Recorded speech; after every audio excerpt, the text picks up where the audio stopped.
ಬೋವಿ ನಿಗಮದ ಅಧ್ಯಕ್ಷರಿಗೆ ರಾಜೀನಾಮೆಯನ್ನ ನೀಡುವುದಕ್ಕೆ ಸೂಚನೆಯನ್ನ ಕೊಡಲಾಗಿದೆ ಅನ್ನುವಂತ ಮಹತ್ವದ ಮಾಹಿತಿ ಲಭ್ಯವಾಗ್ತಾ ಇದೆ. ಸೂಚನೆಯನ್ನ ಕೊಟ್ಟಿರುವುದು ಖುದ್ದು ಸಿಎಂ ಸಿದ್ದರಾಮಯ್ಯ.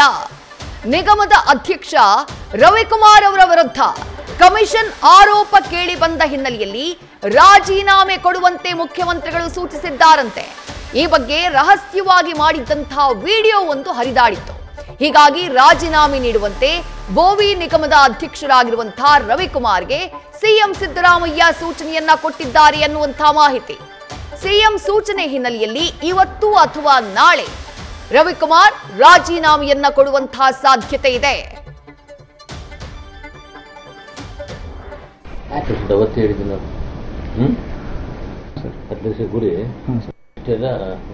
ಕಲೆಕ್ಟ್ ಮಾಡಿ ಯಾರು ಕೊಡೋಲ್ಲ, ನನ್ನ ಜನ ಇದ್ದಾರೆ, ಕಲೆಕ್ಟ್ ಮಾಡ್ಕೊಂಡು ಮುಂದೆ ಅದು ಮಾಡಿ. ನಿಮ್ಮ ಕೈಲಿ ಆಗಿಲ್ಲ ಅಂದ್ರೆ ಮಾಡ್ಬೋದು. ಏನಂದ್ರೆ ಇನ್ನು 5% ನೀವು MD ಇಲ್ಲ ಮಾಡ್ಬೋದು.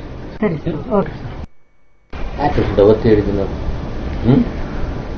ಹತ್ತು ಲಕ್ಷ ಗುರಿ ಇಷ್ಟೆಲ್ಲ ಕಲೆಕ್ಟ್ ಮಾಡಿ ಯಾರು ಕೊಡೋಲ್ಲ, ನನ್ನ ಜನ ಇದ್ದಾರೆ, ಕಲೆಕ್ಟ್ ಮಾಡ್ಕೊಂಡು ಮುಂದೆ ಅದು ಮಾಡಿ. ನಿಮ್ಮ ಕೈಲಿ ಆಗಿಲ್ಲ ಅಂದ್ರೆ ಮಾಡ್ಬೋದು.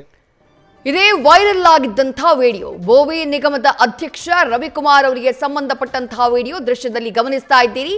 ಲಂಚಕ್ಕೆ ಬೇಡಿಕೆ ಇಟ್ಟಿದ್ದು, ಕಮಿಷನ್ಗೆ ಬೇಡಿಕೆ ಇಟ್ಟಿದ್ದು ಬಹಳ ಸ್ಪಷ್ಟವಾಗಿ ಗೊತ್ತಾಗಿತ್ತು. ಈ ವಿಡಿಯೋ ವೈರಲ್ ಆಗ್ತಾ ಇದ್ದ ಹಾಗೆ ಸರ್ಕಾರದ ವಿರುದ್ಧ, ಸರ್ಕಾರದಲ್ಲಿ ಭ್ರಷ್ಟಾಚಾರ ನಡೀತಾ ಇದೆ ಎನ್ನುವಂತಹ ಆಕ್ರೋಶ ದೊಡ್ಡ ಮಟ್ಟದಲ್ಲಿ ವ್ಯಕ್ತವಾಗಿತ್ತು. ಹೀಗಾಗಿ ಸಿಎಂ ಸಿದ್ದರಾಮಯ್ಯ ಸದ್ಯ ಬೋವಿ ನಿಗಮದ ಅಧ್ಯಕ್ಷರಾಗಿರುವಂತಹ ರವಿಕುಮಾರ್ ಅವರಿಗೆ ರಾಜೀನಾಮೆಯನ್ನ ನೀಡಿ ಎನ್ನುವಂತಹ ಸೂಚನೆಯನ್ನ ಕೊಟ್ಟಿದ್ದಾರಂತೆ. ಮುಖ್ಯಮಂತ್ರಿಗಳೇ ಸೂಚನೆಯನ್ನ ನೀಡಿರೋದ್ರಿಂದ ಇವತ್ತು ಅಥವಾ ನಾಳೆ ಬೋವಿ ನಿಗಮದ ಅಧ್ಯಕ್ಷರಾಗಿರುವಂತಹ ರವಿಕುಮಾರ್ ತಮ್ಮ ಸ್ಥಾನಕ್ಕೆ ರಿಸೈನ್ ಮಾಡುವಂತಹ ಸಾಧ್ಯತೆ ಇದೆ.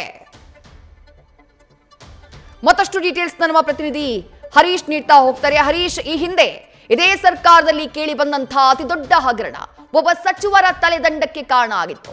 ಮತ್ತೊಂದು ಭ್ರಷ್ಟಾಚಾರದ ಆರೋಪ ಈ ಕೇಳಿ ಬರ್ತಾ ಇರೋದು. ಒಂದು ನಿಗಮದ ಅಧ್ಯಕ್ಷನ ತಲೆದಂಡವಾಗುವಂತಹ ಎಲ್ಲಾ ಸಾಧ್ಯತೆಗಳು ಕಂಡು ಬರ್ತಾ ಇವೆ.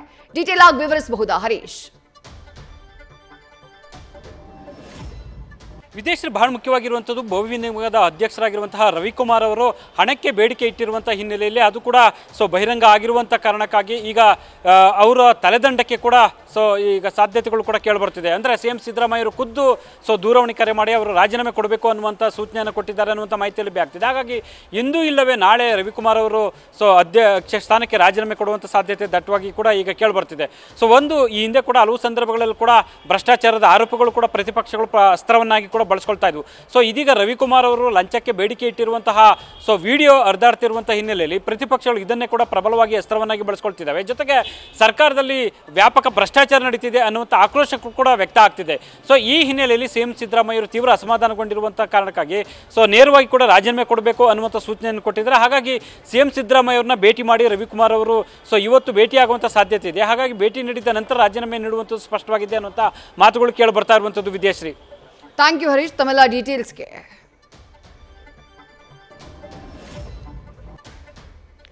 ಬೋವಿ ನಿಗಮದ ಅಧ್ಯಕ್ಷ ಅವರ ವಿರುದ್ಧ ಭ್ರಷ್ಟಾಚಾರದ ಆರೋಪ, ಕಮಿಷನ್ ಕೇಳಿದಂತಹ ಆರೋಪ, ಆ ಆರೋಪದ ಬೆನ್ನಲ್ಲೇ ರವಿಕುಮಾರ್ ಅವರ ವಿರುದ್ಧ ಕ್ರಮಕ್ಕೆ ಮುಖ್ಯಮಂತ್ರಿಗಳು ಮುಂದಾಗಿದ್ದಾರೆ.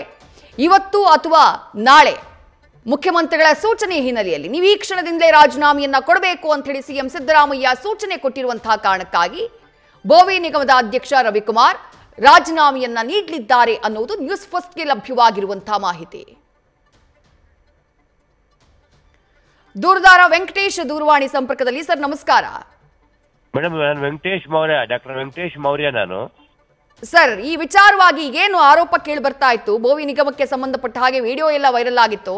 ದೂರದಾರರು ತಾವು ಈಗ ಮುಖ್ಯಮಂತ್ರಿಗಳೇ ರಾಜೀನಾಮೆಗೆ ಸೂಚನೆಯನ್ನ ಕೊಟ್ಟಿದ್ದಾರೆ ಬೋವಿ ನಿಗಮದ ಅಧ್ಯಕ್ಷರಿಗೆ, ಏನ್ ಹೇಳ್ತೀರಿ ಸರ್?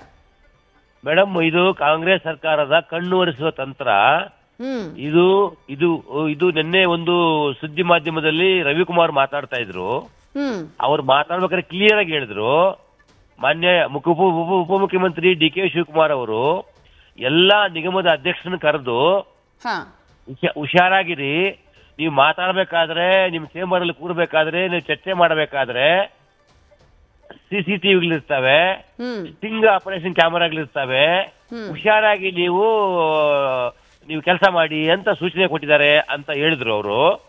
ಅಂದ್ರೆ ನೀವೊಬ್ಬ ಉಪಮುಖ್ಯಮಂತ್ರಿಯಾಗಿ ನಿಮ್ಮ ಪಕ್ಷದ ಕಾರ್ಯಕರ್ತರನ್ನ ನೀವು ಬೇರೆ ಬೇರೆ ನಿಗಮಕ್ಕೆ ಅಧ್ಯಕ್ಷರು ಮಾಡಬೇಕಾದ್ರೆ ಹುಷಾರಾಗಿರಿ ಅಂದ್ರೆ ಅರ್ಥ ಏನು? ಅಂದ್ರೆ ನೀವು ತಪ್ಪು ವ್ಯವಹಾರಗಳು ಮಾಡ್ತೀರಿ ಅಥವಾ ಹಣ ಸಂಗ್ರಹ ಮಾಡ್ತೀರಿ, ಹುಷಾರಾಗಿರುವಂತ ಸೂಚನೆನ?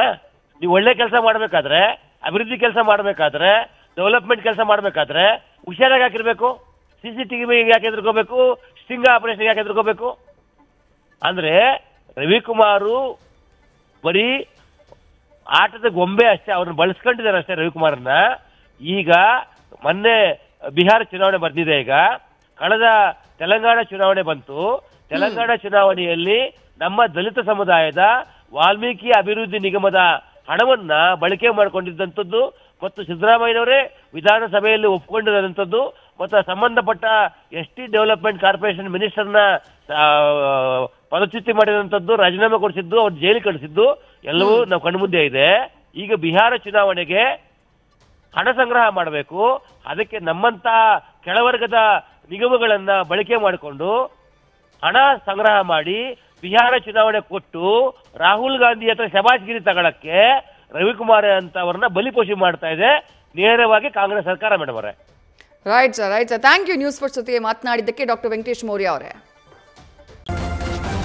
ನ್ಯೂಸ್ ಫಸ್ಟ್ ನಿರ್ಭೀತಿಯಿಂದ ನಿಮ್ಮ ಪರವಾಗಿ.